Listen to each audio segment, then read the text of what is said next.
哪位同学去帮我拿盒粉笔过来？我离办公室最近。我家祖上是神行太保，我去。我力气大，分分钟把整栋楼粉笔都搬过来。没想到大家这么热情。老师，粉笔拿回来了。你什么时候去的？在你们还没有起床的时候，我就去图书馆看了会儿书，路上刷了会儿题，顺便还去考了个8级驾驶证，最后拿回了粉笔。行，既然拿回来了，咱们就继续上课吧。下次绝对不能让他抢先。老师，我去给您拿新的。不必了。就是啊，老师，您这么辛苦，这点小事交给我们。老师，这个怎么样？这个您看行吗？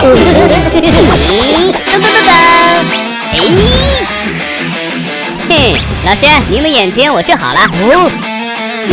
太好了，同学们继续。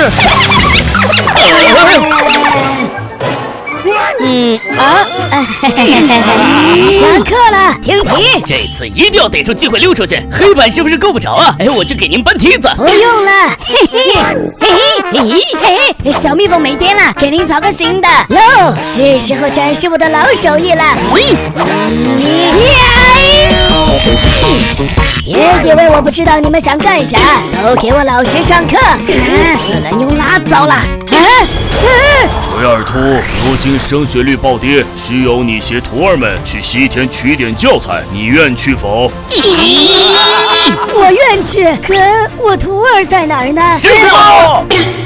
你又想干什么？我也不想出手的，但你们一直妨碍老师，我想上课。